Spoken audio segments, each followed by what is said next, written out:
Morning, everyone. Have a seat, please.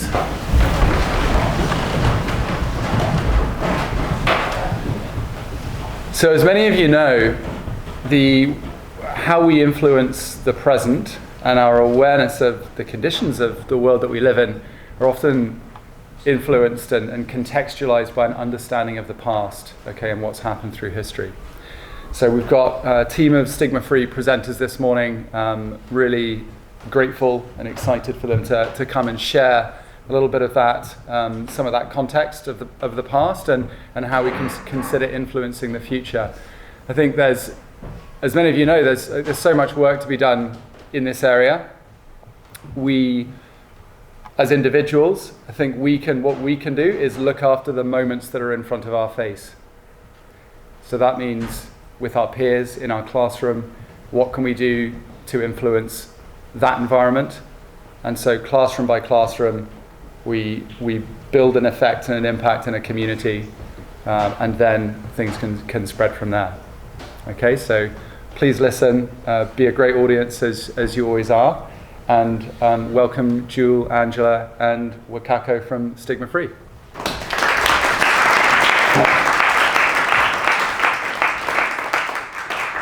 Good morning, everyone. We are the Stigma Free Club. I am Jewel. I'm Wakako. And I'm Angela. Thank you for being here today as we celebrate and learn about Black History Month. Our goal is to highlight the importance of this month, honor the contributions of Black individuals throughout history, and discuss how we can continue to recognize Black excellence beyond the month of February. To begin our exploration of Black History Month, we'd like to share a brief video produced by McGill University on Black History Month.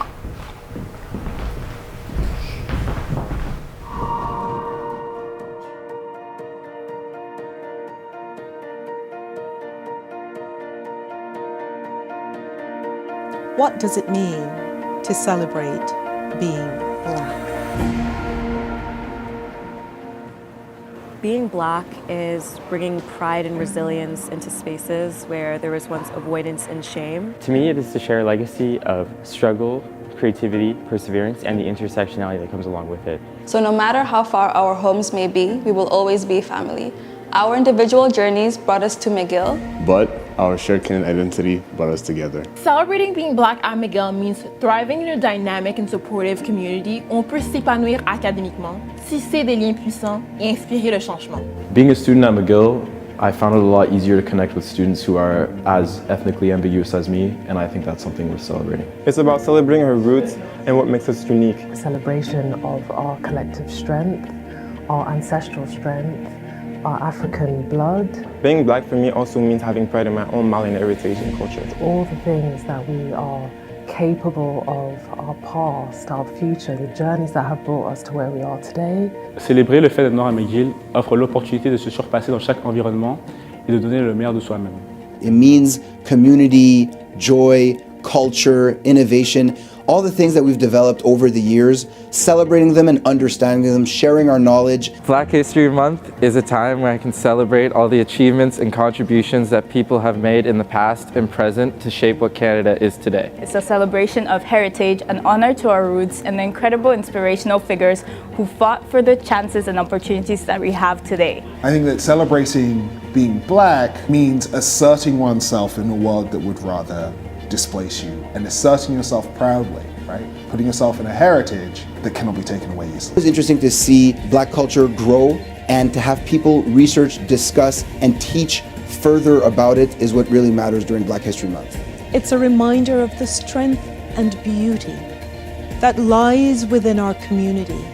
Celebrating being Black means showcasing our difference, highlighting our merit and distinction, and continuing to pave the way forward.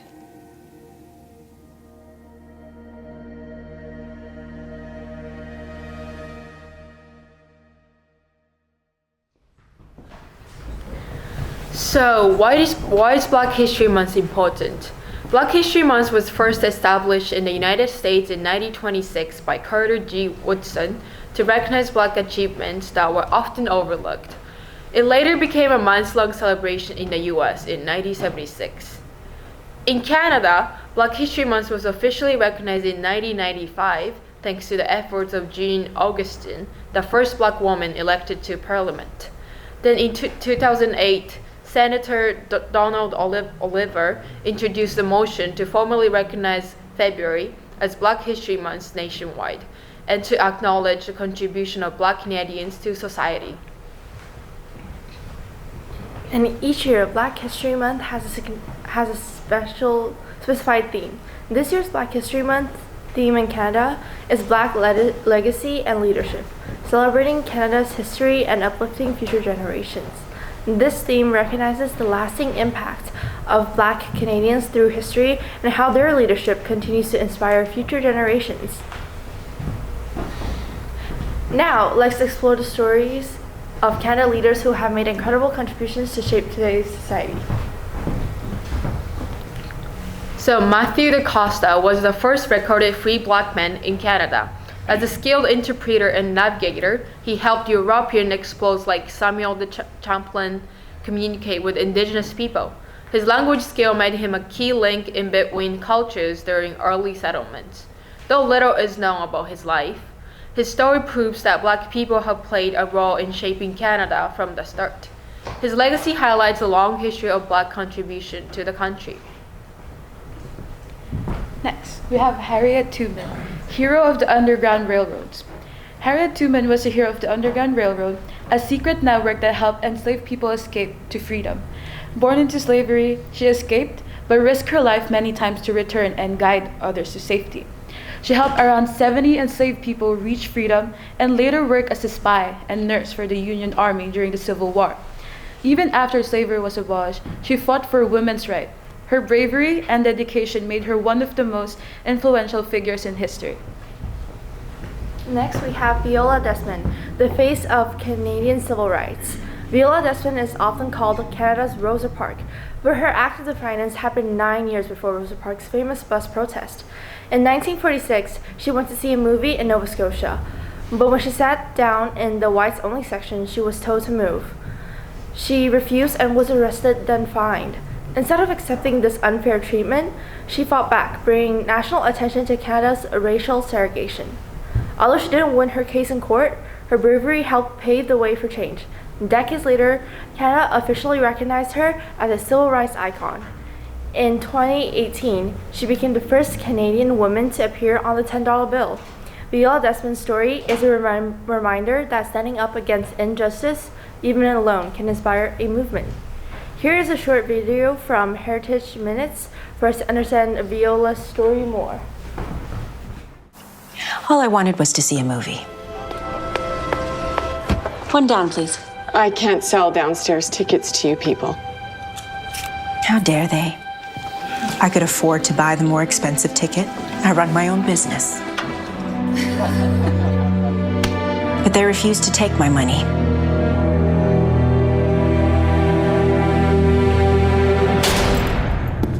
They left me there all night. On what charge? They said I didn't pay the theater tax. But it was really about color.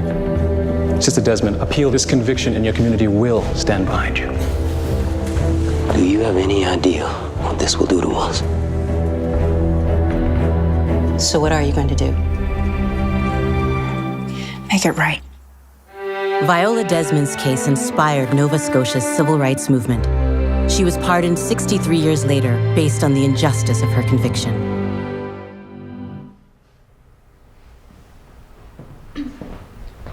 Next, we have Willie O'Ree, the first Black player in NHL. He made history as the first Black NHL player in 1958 with the Boston Bruins. Despite being blind in one eye and facing racism, he never gave up. After retiring, he promoted diversity in hockey, inspiring young players. In 2018, he was inducted into the Hockey Hall of Fame for his impact on the sport. His story is one of courage, determination, and breaking barriers. During the American Revolution, the British offered freedom to enslaved Africans who joined their side. Hoping for a better future, thousands fought for the British, and after the war, around 3,000 Black loyalists were resettled in Nova Scotia, New Brunswick, and Prince Edward Island. Many of these Black loyalists formed some of Canada's first Black communities. But life in Canada was far from easy. Instead of receiving the same reward as white loyalists, Black settlers were given poor land, fewer resources, and lower wages. Discrimination was severe. Because of these hardships, in 1790, about 1,200 Black loyalists accepted an offer to relocate to Sierra Leone, West Africa, in search of a better life. However, many Black loyalists remained in Nova Scotia, laying the foundation for strong, permanent Black communities in North Preston, Hammonds Plains, and Beachville. Now we'll talk about some significant events that happened for Black history in Canada. So the Civil Rights Movement. When we think about the Civil Rights Movement, we often think of the US. But did you know that Black Canadians also fought for equality in the 1960s to 1980s? At the time, Black Canadians faced segregation in schools, job discrimination, and racist policies that limited housing and economic opportunities.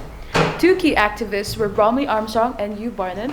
Their activism paved the way for further progress, including the Canadian Human Rights Act in 1977, which made it illegal to discriminate based on race across the country.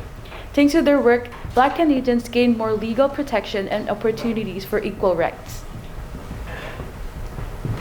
Black migration to Canada. Black settlers have arrived in Canada through numerous pathways over the century, sometimes seeking freedom from slavery. One of the most well-known pathways was the Underground Railroad.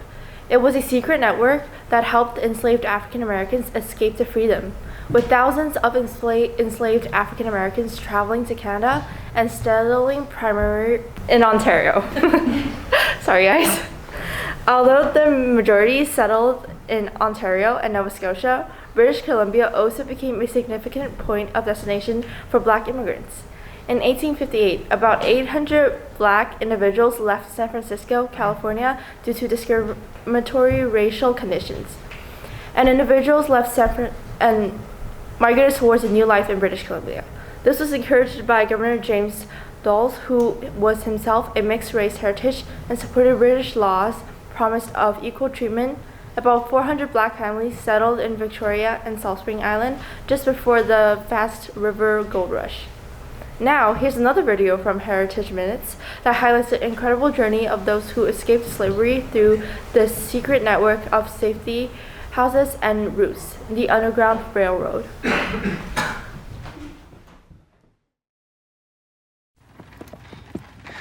Pa should have been here by now. He's 3 hours late already. Pa ain't gonna make it! One of them slave catchers got him. Something must have happened. I just know Liza, it. you both made it past the border yesterday. We've all done this before. He's our pa. He'll be here. Come, let's pray. No more praying. Liza!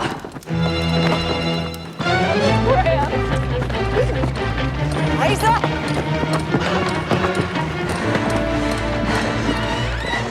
Between 1840 and 1860, more than 30,000 American slaves came secretly to Canada and freedom. They called it the Underground Railroad.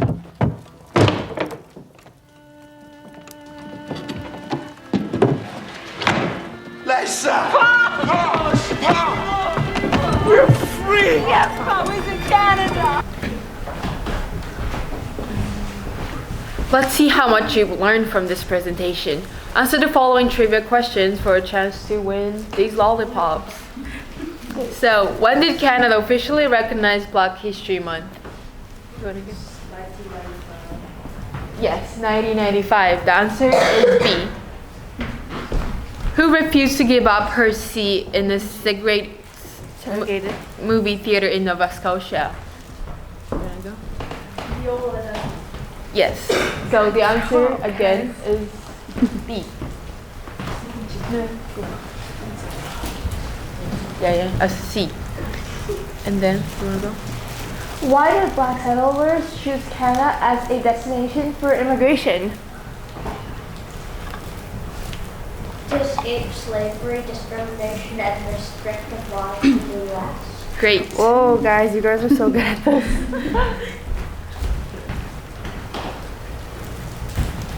Which province had the largest Black Loyalist settlement? Ontario? Close. Close, but not quite. Yes. Good job. Okay.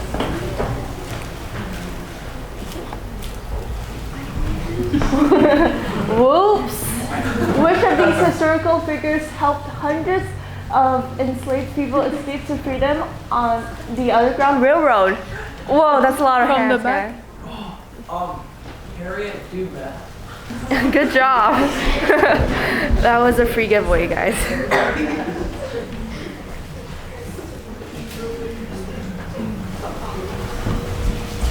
Okay, which Black Canadian athlete broke barriers by becoming the first Black player in the NHL in 1958? Okay, let's choose some people from the back. What about that lady over there?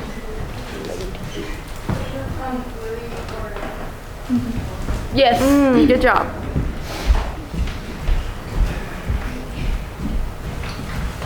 Next question. Which group of people were offered freedom by the British during the American Revolution and later settled in Nova Scotia? Yes. Last question, guys. Who was the first Black woman elected to Parliament in Canada? You gonna go? Yes. The answer is D. Jean Augustine.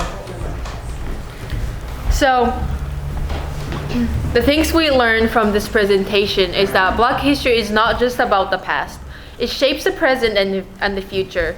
The struggles and the achievements of Black Canadians have built a foundation for future generations to thrive. Even today, Black communities in Canada continue to push for justice, representation, and equality. Our responsibility is to learn, acknowledge, and uplift these stories, not just in February, but all year round. As we move forward, let's ask ourselves, how can we contribute to making Canada a more inclusive place? How can we honor the legacies of those who came before us? We challenge you to continue learning, supporting Black-owned businesses and creators, and standing up against discrimination. Black history is Canadian history, and it's up to all of us to keep it alive. Thank you for being part of this presentation. We hope you've learned something new and feel inspired to continue the conversation. Thank you.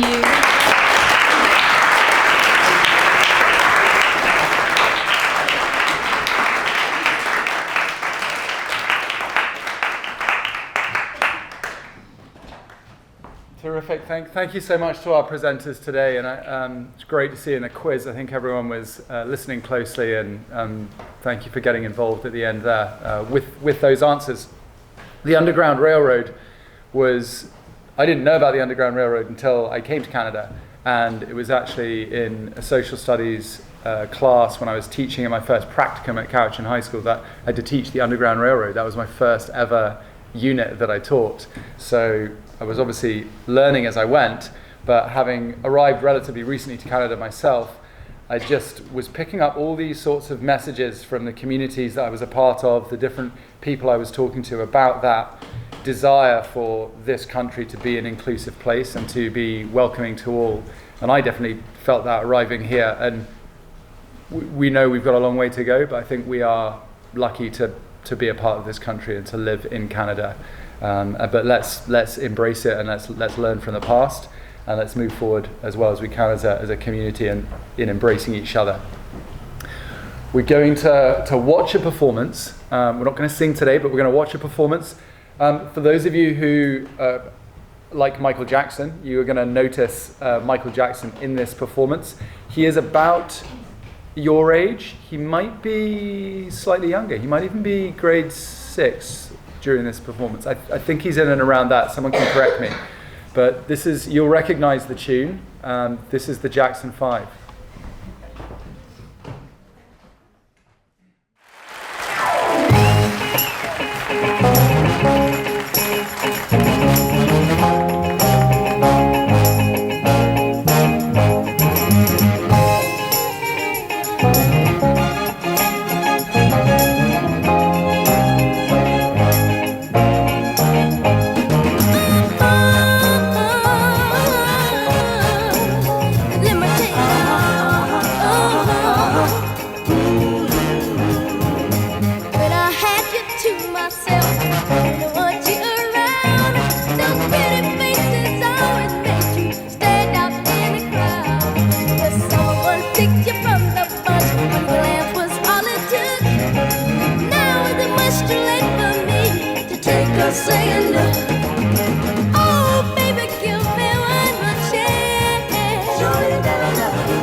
me show you, girl, that I know rough and rough. Every street you walk on, I leave tear stains on the ground. Following the girl, I didn't even wanna run. Let me tell you now, oh baby, all I need is one more chance. Won't you please let me back in your heart? Oh darling, I was blind to let you go, baby. But now since I see you in his arms,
follow that. That's all one family, by the way, just in case you don't know the history of the Jackson 5. Took me right back. So as a teenager, I know it's pretty hard for you to imagine that I was ever a teenager. Back in the day, I had this extensive record collection. Do you know what a record is? Yeah, okay, you do, yeah, okay. A record collection, and lots of those records were Tamla Motown. Has anybody heard of Tamla Motown? All the great black singers came through Tamla Motown. So check it out. So because part of our experience, or your experience here, and our responsibility is to connect you with the past so that you can learn from it, just as our presenters did this morning, which was admirable. Thank you again, the Stigma Free Club. So I'm going to finish by doing that a little bit more. Things that you should have heard, or should hear, or should have seen, or should see. So, does anybody know what an orator is? What is an orator? Anybody know? Mr. Somebody who speaks. Somebody who speaks. Someone who speaks, and who speaks well. Was a great art. Is a great art, actually. Oratory. Has anybody heard of one of the great black orators of the 20th century? Martin Luther King? Anybody heard of that? There is a day in January now, Martin Luther King Day. Has anybody heard a recording of any of his speeches? Things you should hear, things you should see. Go on YouTube. You have my permission. If your parents criticize you, yes, YouTube.